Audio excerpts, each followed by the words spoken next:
Good afternoon, everyone, and welcome to Seahawk Talk here on the Salve Athletics Network. I am your host, Andrew Pezzelli. We're coming to you live, as always, through Facebook, YouTube, and Periscope through Twitter. Thank you for finding us here on the Salve Athletics Network. We've got a great show for you lined up here today. We will be joined by Rob McGuiness, Taylor Bulis, Hannah Amato, and Jane Walsh to round out this week's Wednesday edition of the show, the final week of Seahawk Talk here for Season 2 before we take a little bit of a break with our eye towards competition. Can't wait to talk to our producers and our guests, but first, as always, we remind you to keep your distance.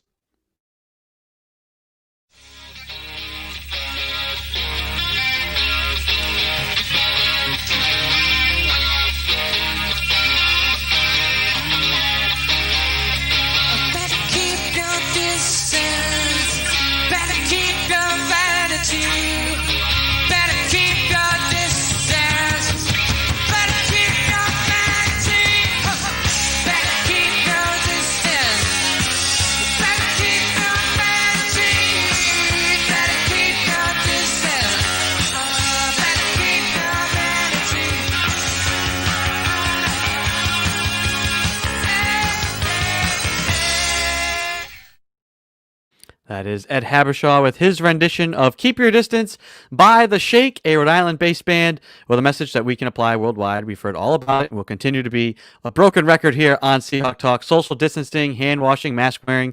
We remind each and every person to do those simple and easy things. Want to bring in the producers now, Joey Morelli and Mike DeFusco, to help kick us off here on a Wednesday. Fellas, how are we doing? Doing well today. Yeah, doing good. What do we have here to start off today's programming? Well, as you said, Pez, we're rounding out 2020 now happily, so I thought I'd go over on Salve today's the top 10 stories that were here at Salve. Awesome. So I'll share this really quick. Yeah, some pretty awesome stories, honestly. So this one at first, and yes, I had to look up how to pronounce this. So Boren Fellowship recipient Riley Raincourt will live and study in Azerbaijan, which I'm pretty sure is near Turkey. Considering he's going to be studying Turkish there, and he's a political science and administration of justice major and going for a master's in administration of justice. So pretty impressive. The next story, obviously, our nurses. How can you not highlight our nurses this year? I feel like all the alumni we've had on have also been studying in this field as well, which just shows how great the program is. So this article was about how they adjusted through online learning. And how they're still able to put out qualified healthcare professionals. And then Salve was highly ranked in a lot of categories this year. One of them, our MBA program, was ranked among the nation's best. They gave us a little quote right here. Among 335 business schools, and named ours one of the best online programs as of January 14th. Wow. And then, as a lot of talk this year about equity and inclusion, so Salve Regina, the president, and named, I think, 4 faculty, 4 staff and student, and then some students, 4 or 5 students for this commission, with President Armstrong as the chair of this commission. So again, this is a historic year for Salve. Really, a lot of stuff going on here. I'll go through the rest of these pretty quick, but Salve ranked among nation's best colleges again, and U.S. News Survey. Toxicology Research Award went to Lucy Ford. Again, another. Yeah, so where is she from? Oh, New Brunswick, Canada. That's what I wanted to say. Salve's got a lot of Canadians too on the hockey team, so that is another pretty cool story right there. Welcome back to campus. Look at that smile, President Armstrong. We have a great president. Salve, and then Surprise Day. What did we get for Surprise Day again? You guys got your care packages, and then we were supposed to get on campus here. You get the food truck. Starbucks gift card. Starbucks. I had to look at what it was. I was like, I know I got a card. I don't remember what it was. Did you guys use the gift cards yet? No. You think I've left my house? I don't think I've left my house. Except to go. Do they DoorDash? You can DoorDash a lot. You can DoorDash maybe. You can okay, there actually is a Starbucks within DoorDash instance, but I also don't really drink Starbucks that often. This will be like a special thing. So yeah, that was a great Surprise Day. Everyone got their free coffees. Again, Salve named best in the Northeast by the Princeton Review. This in more recent 2021. And then the top story of the year, Malcolm Smith named Vice President of Student Affairs. if you guys know Malcolm, nicest guy, we'll say hi to you. I love him. Say hi to anyone, give you a smile. So The smile and the bow tie. look at Oh, the smile. Love the bow tie game. I don't want to zoom in like too, but just like that is a great smile. Look at that. Great guy. Great guy and very deserving of the top story at Salve. He sent me a Christmas card. So Did he? Oh my Of course he god. did. I He love said, him. Malcolm Smith. So, As Matt 2020 Hurd would say, a great American. Yep. Yes.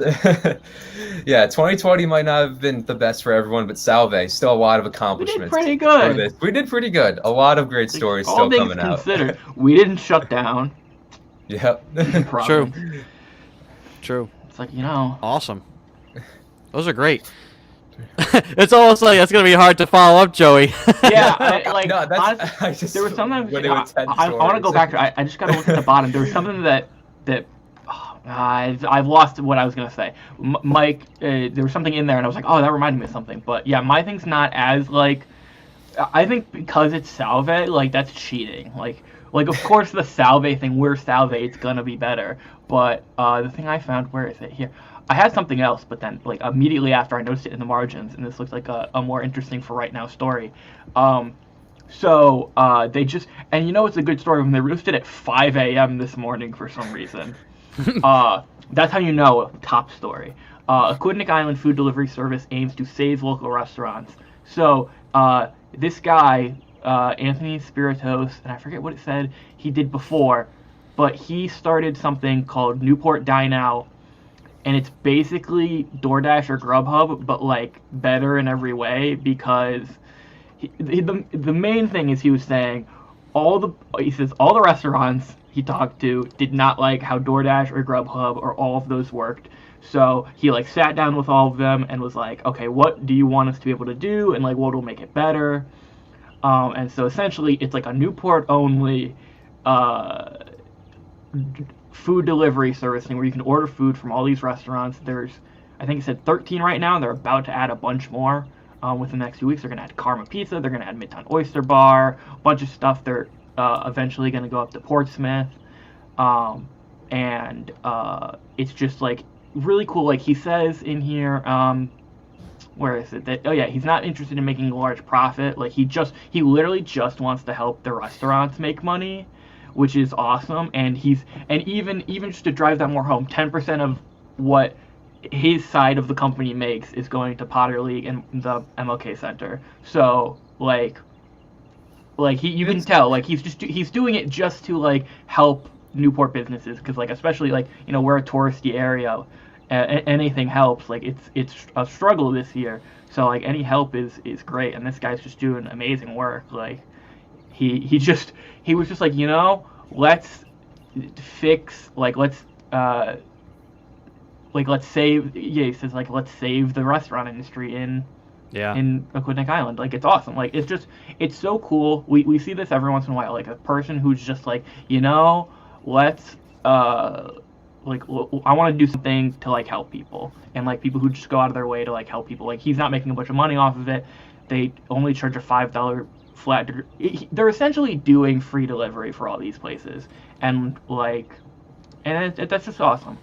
Like there's not a lot, and they also don't charge the restaurants anything. That's the other thing. So like it's just a great person. Like what a great guy to do something like that.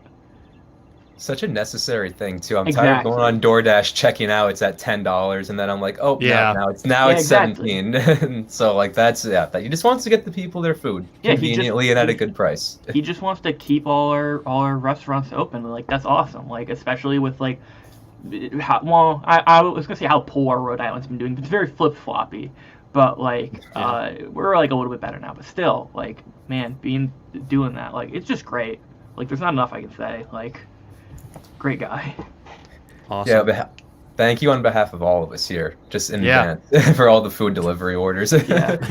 So, Fellas, great stuff. Great stuff as always. I'm going to let you guys get to work.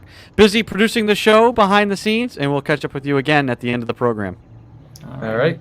That's Joey Morelli and Mike DeFusco, the producers here on Seahawk Talk. We're going to get to our first guest, Rob McGuiness, the head coach of our men's and women's cross country teams. Rob, how are we doing? Rob, I think you've muted yourself. Let's take care of that. Better now? Oh, much better. Loud and clear. How the heck did I do that? All right. Well, I'm back now. Happens to the you. best of us. Nice I to wanted to mention first, right off the top, Riley Rancourt, traveling abroad. Talk about Riley. He's a former, member of your cross country team, distinguished senior scholar athlete as well. Talk about Riley a little bit and this journey for him. Sure. Great to see Riley getting a well-deserved shout-out in the top stories of the year. Doesn't surprise me in the least to see him studying abroad. Riley's an incredibly bright guy, as noted in the rundown, a double major in political science and administration and justice. When he was on the team, Riley was just one of our most consistent performers from the time he walked in as a freshman to the time he walked out as a senior. One of those guys who you could always count on to just get the job done. He was always in the top 7. Always on the line for us in the big meets, just showed up and did his job, and that's something I appreciate very much. But as we know, very smart guy. He was the CCC Senior Scholar Athlete in cross country as a senior, the university's distinguished senior scholar athlete for 2020, and now pursuing his master's degree. So can't say enough nice things about Riley. Very, very bright guy. I'm sure he's bound for great things, and I wish him all the best as he studies abroad. I'm sure he's up to the challenge. I remember I was with you guys at the CCC's last fall now. Wow. Yeah. And when he got that award, but I think he had wanted to change his clothes because it was a cold day. He wanted to get along. So he was a little late getting over to where they're doing the awards, and they announced him winning scholar athlete, and he wasn't there. I remember I jokingly said out loud, he went to study. Yeah. Yeah, that was a little bit of a scramble when they called his name, and he made his way back over to the group, and he's like, "What do I do?" And I said, "Well, what you're going to do is slide into that picture up there on the end of that row with the all conference honorees, and just go smile and look good, and go get your plaque." Yeah. And yeah, that's that was fun. Yeah, Riley though. Can't say enough good things about him. He was a loyal teammate, and he did a lot of good running for us. So I hope he does well. Yeah, awesome. Kind of to the housekeeping duties. How was your Christmas, Rob? It was good. It's been nice to have a little bit of time off. I'm off from real job as well right now, so this is the first time in a while that I've had a few days off in a long time, and I'm just enjoying having some downtime during the day. But yeah, it was good. Stayed home with Jen. We had a nice meal. Really low key. We didn't go anywhere. We're trying to play by the rules, so that was the holiday. Can't complain. Nice. So we've talked a lot about the race year for 2020 got decimated. And some news for Boston Marathon hopefuls. I'd say it's not good news, but it's not bad news either. So it's the Boston Marathon is kind of in limbo. So they've pushed off fall 2021 at the earliest. So hopefully by then a lot has changed. So this is like an update, but it's not like we don't get answers. Right. And it's interesting to watch this because as Boston goes, so will go a lot of the races in this region. I think other organizers and the companies that put on the bigger marathons in this part of the country are waiting to see what Boston decides to do. We know that if the race is going to be run, it will be in the fall. They're looking at October. But right now, they're not really setting a date, and they can't until Massachusetts progresses toward, I think it's phase 4 in the pandemic recovery, which really calls for the vaccine to be more widespread, and it certainly calls for the numbers of cases to be lower than they are right now. But no definitive date for the Boston Marathon in 21, aside from the ambiguous, it will be in the fall. But watch this having an effect on some of the other races that are traditionally in the spring. I know I'm watching the Vermont City Marathon. That's one that I've run a number of times. And last spring, Shannon Clark, whom our viewers know as Shannon Holden, she and I were supposed to run the 2-person relay as part of that event. That obviously didn't happen. And then Vermont had moved tentatively to a fall date that was ultimately canceled. So we're keeping an eye on that for our deferred entry. And one of our current distance runners is also looking at Vermont City, Kat Bruce. She was training for it as well last year before everything started to come unglued. So watching Boston with a really tentative approach to its fall date probably spells the same for some of the other spring marathons in New England. So it will be interesting to see what happens. Yeah, as producer Joey Morelli puts in the private chat, my favorite update, the ambiguous kind. Yes. We plan on having a plan. That's about right. It's interesting, though, Andrew, if you look around the country, I saw today that Grandma's Marathon, which is out in Minnesota, another well-respected, well-run event, tends to draw a pretty good field, known for being a pretty high-quality race. They're planning on an in-person event, and I think they run in June. And what they've done is cap the size of the field at about half of what it normally is. I still think that's kind of ambitious to say that there are going to be thousands of people on a starting line anywhere in June. So maybe the conservative approach, like we're seeing from the BAA, is a little more likely toward. You telling me you couldn't get 1,000 people to all stand 6 feet apart in like a grid and say, "Hey, go run a competitive race"? You've seen the starts of our cross-country meets. Multiply that by several times over, and that gives you a marathon start. I'm just uneasy thinking about it. Yeah, no, I agree. Unfortunately, Rob, I ran into a paywall for this next story. So I won't be able to share it. It's from the Boston Globe. Headline, eager for a place to stretch their legs, track and field athletes take part in MSTCA Holiday Challenge. I think this is, one of those stories, like we said, we just need to run. Want to run somehow.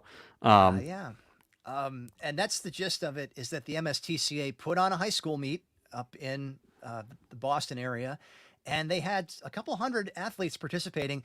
Everybody was wearing masks, coaches, athletes, officials, everybody was masked up. The photos that accompany that story show athletes racing in face coverings. I'll tell you though, Andrew, indoor track, of our 3 seasons between cross country, indoor, and outdoor, indoor makes me the uneasiest in this current situation, because if there was ever a season of ours that is not conducive to social distancing, it's indoor track. That's just like everyone crammed into a small space, recycled air, just so many reasons to be uncomfortable about that. But it seems like MSTCA did a nice job of running an event safely and giving some high school athletes a couple of competitive opportunities. We know we're not going to see any indoor track at our level this winter. It's been decided by the association, and basically when the NESCAC canceled its indoor season, there went most of the indoor racing opportunities. Exactly, yeah. So good to see some racing happening. It just doesn't feel completely comfortable to me. I mean, I'm an official. If you ask me to work a meet right now indoors, I would leery. decline. Yeah, no way. I just can't do it. So good on them for trying, but I'm apt to wait till at least we can be outside again and able to space out. This last story, Rob, this to me, this like makes me think of Forrest Gump. This guy, Lux Sangha, I'm probably Sanha, I'm not exactly sure on the pronunciation of the name, ran 874 miles over 32 consecutive days. So we did the math, 27 miles a day, and assuming that he's like doing this like for work, 8-hour workday here, averaging 3.5 miles an hour, which is not blazing fast. But when you think of trying to keep up that pace for 8 straight hours for 32 straight days, that is some unbelievable just endurance, but also just like the wear and tear on the. I mean, he is a human being. He's not a robot. Yeah, he does not have bionic legs. I'm blown away by this story, and he's doing it for a great cause too. He is. It's an incredible amount of time on his feet. And maybe our producers, this is a story from the UK. Maybe the producers can help us out here, because the headline references Land's End to John O'Groats, and I have no sense of the geographical reference there, aside from the fact that they are 27 miles apart. But yeah, Lux running for a good cause. As the story goes, he lost a good friend to terminal cancer earlier this year, and that friend had received hospice care from a group called Eleanor. So when he set out to do this running challenge, he decided he would raise funds for that hospice group. So a really nice cause and a good personal connection there too. Initially, he had planned on doing this as part of a 20 in 20 running challenge, where there was an organized effort at doing 20 of some specific distance over the course of 20 days. He was going to do marathons, and he got hurt in the build-up to the 20 for 20 challenge and decided that he would do this independently on his own, wound up doing 32 of these just over marathon distance runs over the course of a month, and has raised some money for that hospice. And just put an incredible amount of miles and time on his feet. I'm impressed, because one marathon sometimes sets me back for weeks. I can't imagine 32 of them. Here we go. Here's some reference. if it's Land's End Restaurant, I'm assuming that. There you go. I mean, it has to be. I mean, I'm imagining. I mean, we're 800 something miles. I mean, we're getting, maybe it's down here somewhere, because there was also, that's pretty close. I mean, that's just for reference. Yeah, he ran across the UK. That's basically what he did in 32 days. Unbelievable.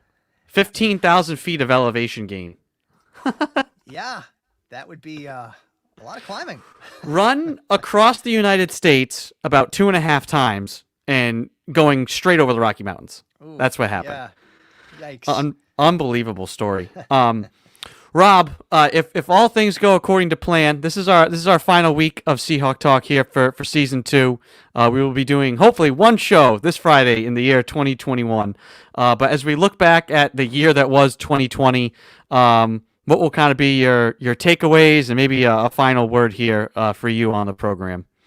I think the takeaway this year is all about resilience. I can't say enough good things about my teams and their willingness to continue to show up and to train and to have a good attitude in the face of a lot of uncertainty, in the face of a lot of uncomfortable circumstances. And still, despite all that, they were there. They did their work. They put in their training. They brought their best attitude to practice every day. And they still managed to improve their fitness this fall in spite of the fact that there were no competitive opportunities. It would have been easy to check out, and they didn't. Instead, they showed up and they challenged themselves, and they did a great job of it. And I'm very proud of all of my athletes who were there every day. Every time there was practice, they got the job done every single time. And that's a credit to them. And I'll take that away from this year more so than anything else. It wasn't an ideal situation otherwise, but our student athletes are tough. They do what's expected of them. And clearly this is something that they enjoy and that they love, because you wouldn't do it. You wouldn't show up if this didn't matter.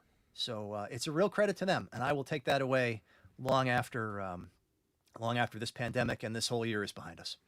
Awesome. Rob, really appreciate you taking the time each and every week to come on and join us, finding these incredible stories, also finding running memes. It's been a lot of fun. Always a pleasure to have you on the show. Thank you so much for taking this time to come and join us each and every week. Thanks, Andrew. Appreciate the opportunity. All right, take it easy now. That is Rob McGuiness, the head coach of our men's and women's cross-country teams. We're going to go next to 2 members of our field hockey team, Taylor Bulis and Hannah Amato. Ladies, how are we? Good. How are you? Good. We're going to start first with kind of catching up. How was Christmas? How have the holidays been so far for each of you? Mine was pretty good. It was very low key. Just my parents and my brother. Just hung out. I missed the rest of my family, but I'm sure they had a good time too. Yeah, same here. It was just me and my fam and our new puppy. So that was really fun. It's nice and relaxing. We've talked a lot about people having different traditions for holidays and things, Thanksgiving or Easter or Christmas. New Year's Eve is coming up tomorrow, in fact. Everybody does a little something different for New Year's Eve. I've said on the show, I Chinese food and like a movie marathon. That's my New Year's Eve pretty typically. Do either of you have any sort of traditions or things you like to do on New Year's Eve? You go first. Okay. Nothing crazy this year just because of the pandemic and everything. We're kind of just hanging out. I mean, I usually spend it with some family and friends, but it's going to be different this year, obviously, but it'll still be fun. Yeah. Yeah, same. Usually with friends and stuff, but trying to lay low with COVID, but hopefully this upcoming year will be better. Yeah. This is our final week of Seahawk Talk. Ideally, we're going to be so busy covering games that we won't have time to pull off the show. That's the hope. I know you guys are hoping to be out on the field. But with the opportunity in this final segment to kind of look back, for each of you, what do you take away from this year? What will stand out? What will be maybe the biggest lessons or things that when you look back on will stand out the most to each of you? Probably being away from everyone and staying accountable, especially through preseason and losing our spring semester last year, and then even this year, we got to be playing as a team in the fall, which was interesting, but it's definitely a challenge that we'll all take away and never take for granted, having a real season again. Yeah, I definitely agree with that, especially not taking anything for granted because I'm only a sophomore, but this season was just like definitely a lot different than last year. But I think it also taught us to make the best of situations and kind of like see the silver lining, even though it was definitely difficult at times. I think it like made me really grateful to be on a team with such a great group of girls and coaches. And yeah. As I say, what are you guys most proud of about what your team was able to do this year, despite the situation? I guess we did really well, like during practicing and everything. Everyone followed the rules. We all like still grew close. Especially, I want to shout out to the freshmen for being so resilient during this because it is their first year in college and coming into like what we have now. Like we didn't get our preseason or anything, and I guess we got to do team bonding over Zoom, which was interesting. But our team is kind of like a family, so we're kind of all grateful for that. Yeah, I definitely agree. And I would also like to shout out the freshmen. And even though I did last time, I just feel like this is like definitely such a difficult time, and the seniors too, because this is their last year of college. And I think everyone really came with such a positive attitude, and we really all came together and still made the best of the circumstances that we're in. Yeah. Well, the freshmen and the seniors get a lot of attention, rightfully so, but I think sophomores have a hard time too because you got to have a freshman year that was normal-ish, and then sophomore year is what this is. I think that's going to be pretty hard too. I mean, not that everybody has it easy, but sophomores got to know what was normal and now what is not. Yeah, no, I definitely agree, especially because freshman year of college was like definitely the best year ever. Like I had so much fun and just met so many amazing people. And what I like tell everybody too, like at least I'm glad that I made such great friends freshman year that I still had sophomore year, even though it definitely wasn't the same, but having those friendships really kept me going with everything and such great teammates. Yeah. Now, Taylor, again, it's got to be senior year. That's kind of unbelievable for me to think about. I mean, I'm sure those 4 years have been flying by for you too. What does the future look like?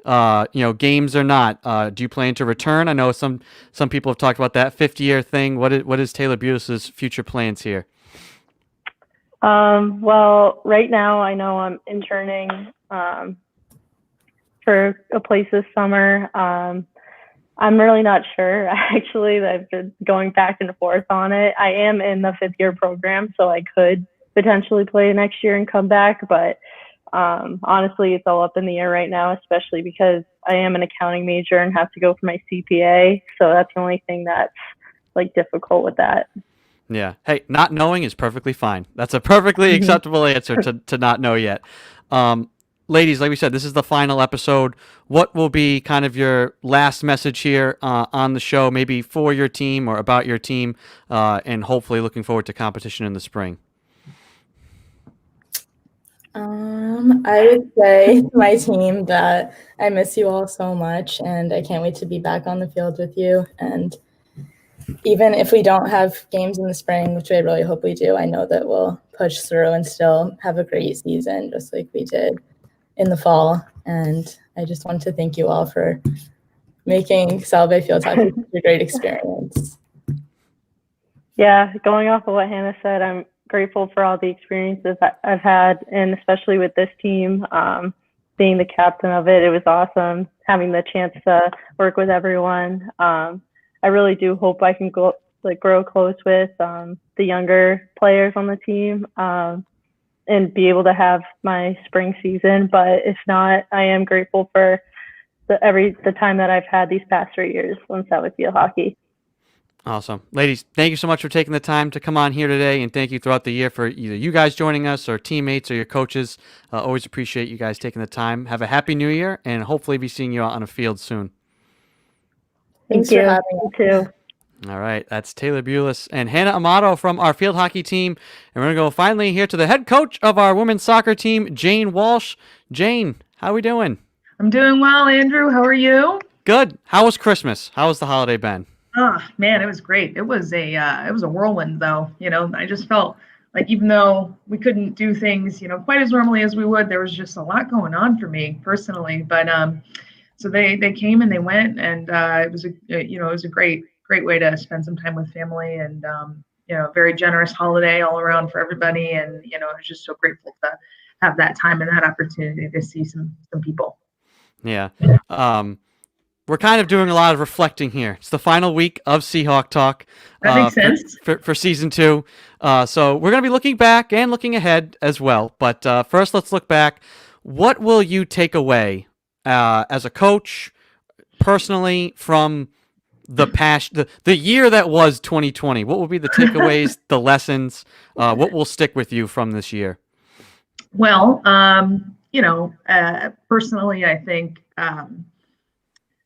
to just kind of roll with the punches, and take the changes as they come, and just understand that, even if things don't really work out according to your plan, you can make it through. And honestly, sometimes, when they don't work out according to plan, it's actually better for you in the long runs. But it might take a little while to realize that and to understand. So for me personally, I think just, being patient and letting the changes come when they do. And actually, I kind of think that ties right over into, kind of reflecting on the team and what we've all been through, and just, seeing how resilient they all are, and how much they've been able to cope with all the craziness and the changes. And it hasn't been easy at all. There's been a lot of long and hard conversations with, many different players. Obviously, the seniors, it's been really tough for them. And they were probably, the one group that I had the most, we just had the biggest challenge with that group, because, they're really missing out on such a, important part of their collegiate experience. But, they've figured out how to cope, and how to make this something happy, and something positive. And just, knowing this is probably the greatest challenge we've ever faced, the greatest, obstacle we've ever faced as a team and as a program. And we've figured out ways to make it all work and make this worthwhile and a fulfilling experience. And I think also, not taking for granted what we've been able to do, in the past. And so when we finally have that opportunity again, I think we're really gonna be, that much closer as a team. And so I'm really excited to see what it's like when we can finally play again. Yeah. That was kind of be my next question. So, like, looking ahead, hopefully getting on the field, how much will the collective will of struggling through this, the adversity, in a way, will benefit your team on the field? Like, adversity in a game now almost seems easy compared to adversity in real life, right? Right. Well, I think this will be a really nice reminder for them, because I think in the moment, sometimes it's very easy to get kind of caught and lost in what your thoughts are right then and there. And having this experience, especially because, it wasn't just one game, it wasn't just 1 week, it wasn't just one season. This has been, almost a full year. So to kind of call back on that and say, remember, when you were feeling this way, a year ago, because we were going through COVID, you were able to get through that, and you can do that now. And so I think it'll just be a really good reminder for us of, what we have, and what not only what we have from like a privileged perspective, and we actually get to play, but also what we have within us as a team and as a group. And I'm not sure if they quite realize, where they're at yet, but I'm hoping that once we have that opportunity to play again, they'll start to see and it'll all kind of come together. Yeah. Safe to say, I imagine there's not going to be any letdown games. There's not going to be, oh, well, we just didn't show up today. I mean, after having everything taken away, I feel like most teams, I'd be shocked to see those letdown games. The intensity is going to be there in every game and every situation, yeah. I feel. Yeah, I would be shocked as well. I think that above anything else, they're just going to be so happy to play. And, when you're playing and you're happy and you're having fun, you're playing your hardest. So yeah. I agree. Do you have any New Year's Eve traditions? I said to the field hockey girls and to Rob, Chinese food is my must on New Year's Eve, and then a little movie marathon or something. I think it might be Star Wars this year. But any traditional New Year's Eve things for you? Yeah, that's a good series to get through on New Year's Eve. I don't have any specific traditions, to be honest. I just like to spend time with, some important people to me, and we kind of find different things to do each year. This year is obviously going to be low key, just staying in and probably just making some food and watching the ball drop. That's definitely something we always do, as do most people, I'm sure. So nothing really special, just kind of getting together and spending some time with some important people. Yeah. With this being the final episode, hopefully your final appearance on Seahawk Talk, we're hoping to have games. Right. What'll be your kind of closing word or any final thoughts that you'd like to give to the listeners, your team? The floor is yours. Oh, all right.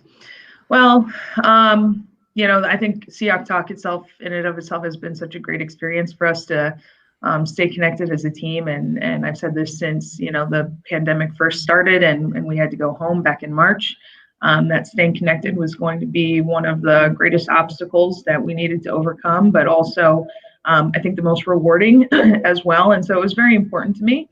And Seahawk Talk has been, has allowed us to do that. And beyond that, I'm just so proud of how the team has responded to everything that's happened this season. There's been a lot of uncertainty, even within, from week to week, we haven't really known what to expect or what things are going to be like. And I'm just so proud of them for staying patient and staying with it and finding a way to accept reality for what it is. And, just coming and showing up every time we had an opportunity to do anything, whether it was, phone calls or Zoom calls or, practices or whatever the case may be. They were just so excited to be there. And so, in thinking about, the future, I think we still need to be mindful about, where we're at right now as far as the pandemic is concerned, and make sure that we keep ourselves safe and we continue to follow rules and protocols until we get the green light. And I do believe that if we do, we'll end up where we want to be eventually. So just continue to stay patient and good things will come. Awesome. Jane, really appreciate you taking the time each and every week, whether it be you or assistant coaches or players, to come and join us here on the program each week. It's been awesome. I will see you next year, and hopefully it's out of field. I agree. Yes, please. Let's keep our fingers crossed. All right. Have a happy New Year, and we'll see you soon. You too. All right. That's Jane Walsh, the head coach of our women's soccer team. We're going to take a short break and be right back with the producers to wrap up today's show. Don't go anywhere.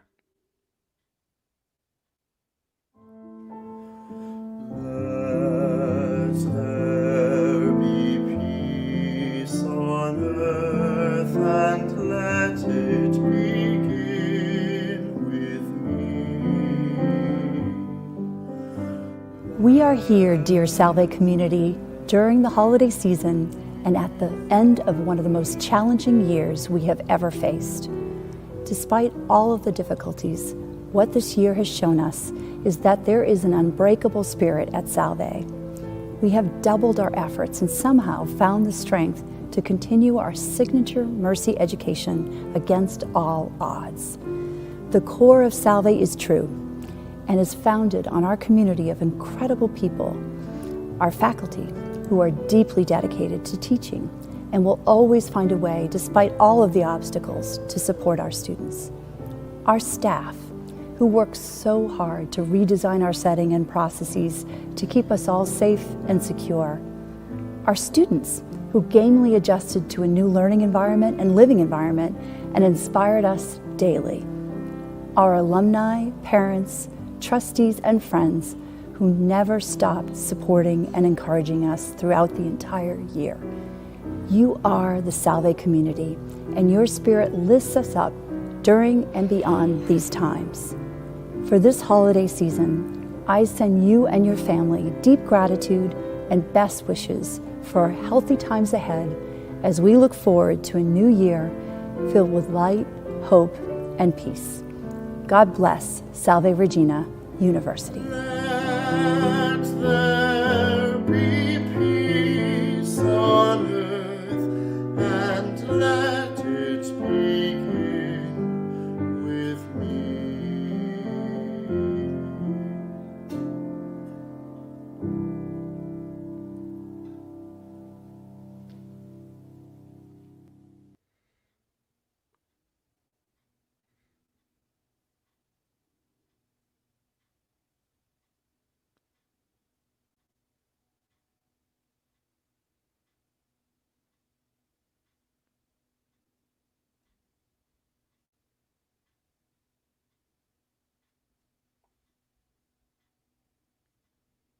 Welcome back to Seahawk Talk. I'm your host, Andrew Pezzelli. I want to bring in the producers once again, Joey Morelli and Mike DeFusco, to help close out today's program. Fellas, I always like to get first your thoughts on anything that any of our guests had to say throughout the show today. So I did end up finding that restaurant that Rob McGuiness had suggested. I didn't quite hear the name at first, but after you guys found it, I had to just look at some of the food, and it looks amazing. And you'll be surprised. Only 3.5 stars. Just quickly, I'm gonna bring this one picture in very quickly. So one, set the scene, nice ambience, right? Nice ambiance, and then that looks pretty good to me. I don't know how it tastes, but that looks pretty good. That looks good, and then that's your view. So 3.5 stars is a little rough. Wow. Yeah, right. So I think looking at that food and that view, I'm gonna give it 4 stars just by appearance. Well, and here's the thing: the presentation. You sometimes you pay for presentation at restaurants, but the quality is, of food. Is the presentation spectacular there? No, but I bet you with that view, maybe a pint in your hand, I bet you that steak is fantastic. Now that food tastes a little better, exactly. Yeah. So funny. Joey, any thoughts on things our guests had to say here today? I think just in particular, talking about the field hockey girls, talking about the freshmen this year, like, and seniors too, but like freshmen to come in and like know there aren't going to be like sports really, and then still putting in the work and like training with the team and bonding with the team, like that's great. Like, because like you could easily have gone, well, maybe there'll be sports in spring, but like maybe not, so like why bother, especially if there's not in the fall. But like I know a bunch of freshmen who like are doing sports even though they didn't play, and they might not play at all. Like they're still they're just in it for the teamness of, I don't know, for being on a team, like to be with, make new friends and kinship, community. Camaraderie. Yeah, there you go. Those are words. Community. Community was the word I wanted to say. Family. Sure. Yeah, all those adjectives. Sportsmanship. So yeah, I would have considered the gap year. So I am, me too, Joey. I'm truly impressed that like they would follow through. So it's got to be tempting, right, to just take the year off. But that's just like that's hard work. So yeah.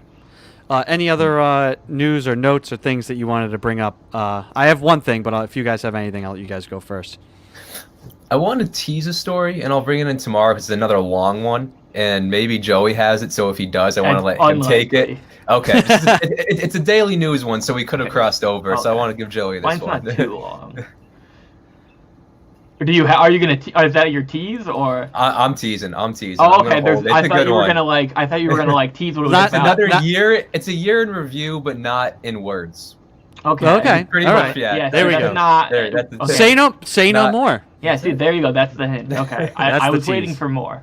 Okay. And I realized we had 20 minutes. That's it. But good job. But sure. At the beginning, this is the thing I had at the beginning, and I saw that other one, and I figured this would be a better ending. Article is they published today progress made following racial justice initiatives over the summer in Newport.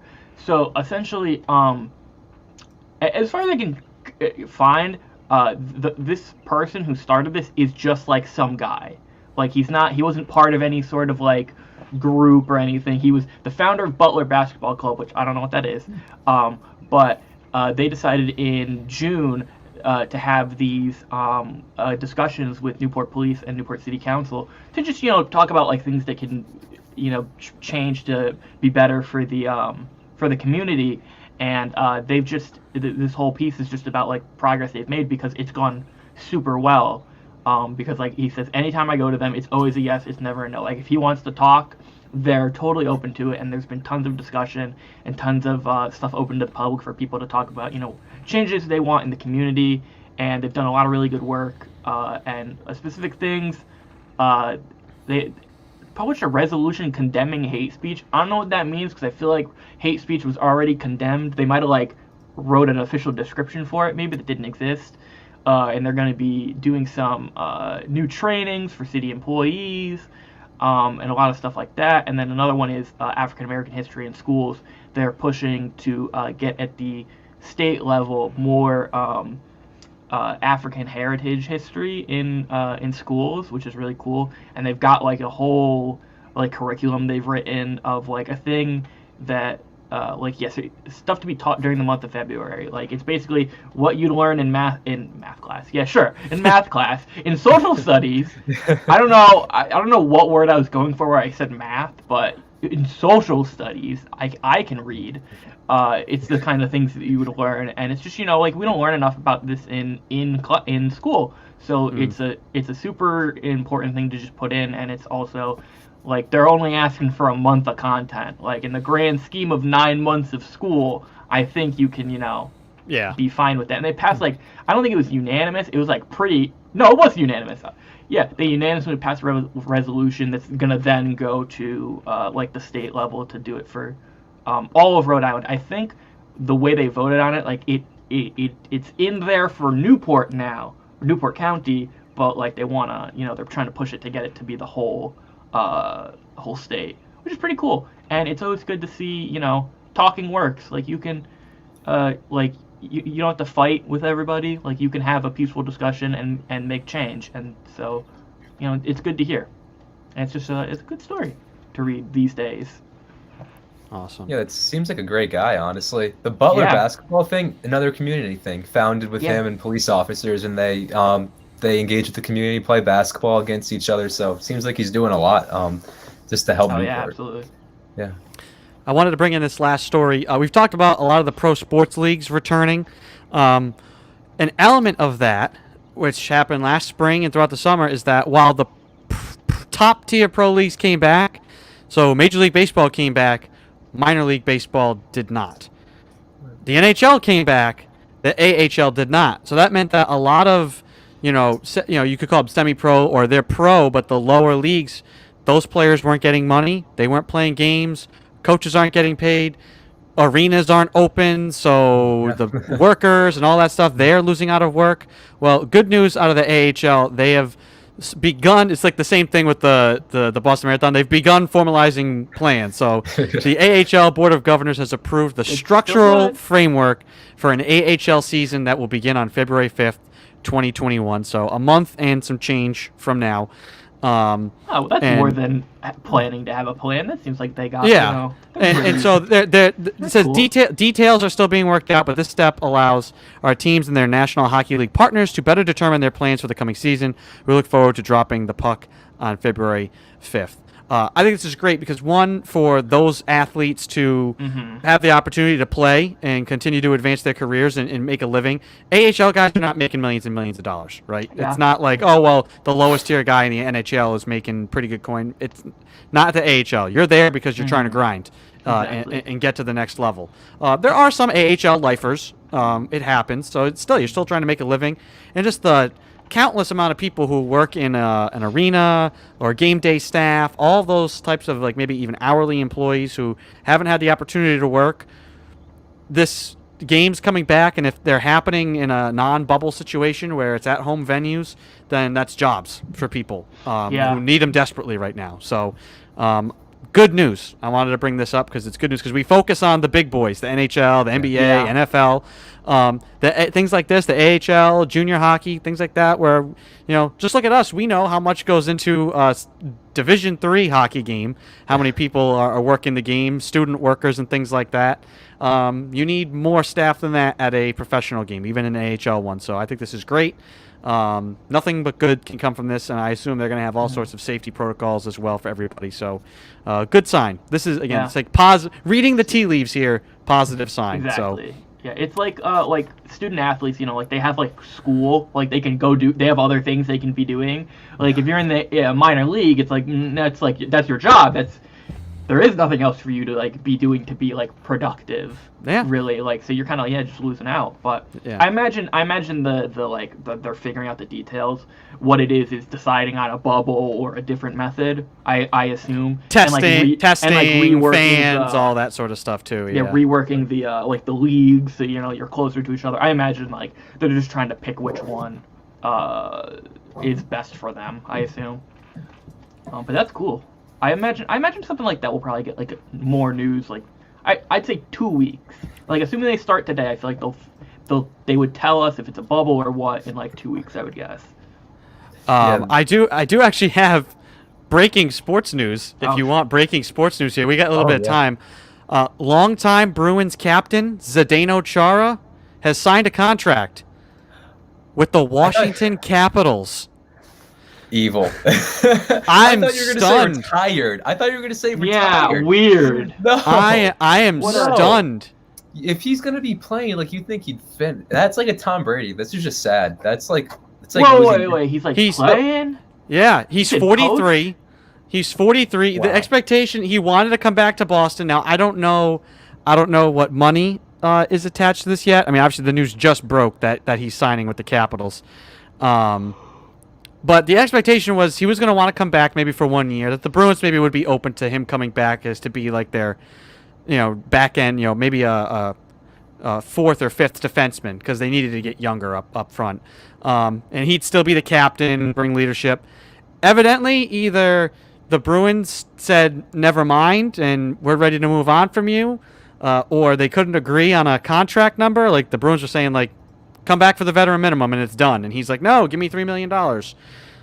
So I don't know where the rubber met the road here yet. This is literally just broke.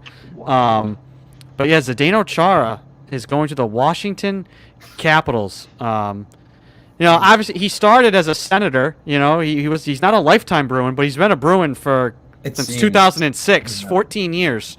So Yeah. For people my age, kind of stunning. Yeah. I'm stunned. For people my age, he is a Bruin like lifer. So like it just seems like that's just odd. It's 2020. It's the end of 2020, so all the weird stuff is coming out now. Like the last players to leave these longtime teams. It's all gonna happen now in the next few days. Yeah. No, the end of 2020, they've like packed in all the bad news, but like that's a weird one. That's true. The end of 20, it hasn't been like bad news. It's been like weird news. Like this isn't bad. It's weird. Unexpected. Yeah. There's like a YouTuber I like, and he's leaving the company he works at to like freelance and stuff. And it's like it's not bad. It's just weird. Yeah. So Zdeno Chara to the Washington Capitals. What a choice. Didn't see that coming. So that is how we'll end the show. The one guy who had that in his 2020 bingo. He's like, I knew it. I called it. I had this since January. I made the X. Yeah. So we'll this is an evolving story. I'm sure we'll have more details tomorrow, and we're gonna have to get the opinions of our hockey guys on Friday. In the New Year's edition of the show, we'll be able to look back to 2020 and wonder, why did Zdeno Chara leave the Bruins? That's the real question for 2020. That's the one we need answered. Fellas, great job today, as always. Enjoy the rest of your day, and we'll talk to you tomorrow on the New Year's Eve, the final show of 2020 tomorrow. Yeah. Can't wait. Get out of here. Yeah. All right, we'll catch you guys later. That's Joey Morelli and Mike DeFusco, the producers here on Seahawk Talk. Once again, we're live every day, Monday through Friday, 3 to 4 p.m. here on the Salve Athletics Network, but this is the final week of Season 2 for Seahawk Talk. We will be taking a break with an eye towards competition this spring, but if you subscribe, like, and follow to Facebook, YouTube, or Periscope through our Twitter account, you can watch any past episode of the show, catch up on today's show, catch us live. You can also subscribe to the Seahawk Talk podcast through Sounder FM or wherever you get your podcast from to take Seahawk Talk on the go. Want to thank our guests here today. Once again, we had Rob McGuiness, Taylor Bulis, Hannah Amato, and Jane Walsh. Big thanks to them for coming on. And again, thank you to them, Coach Jen Foster as well, who's come on a number of times for the field hockey team. Them taking the time each and every week to come on the program and give us their thoughts, insights, and just to offer conversation through these times. So big thanks to them. Once again, 2 more episodes to go in Seahawk Talk Season 2, New Year's Eve tomorrow, and then the first episode of 2021 coming on Friday. Until then, I'm Pezzelli. Have a good night, everyone.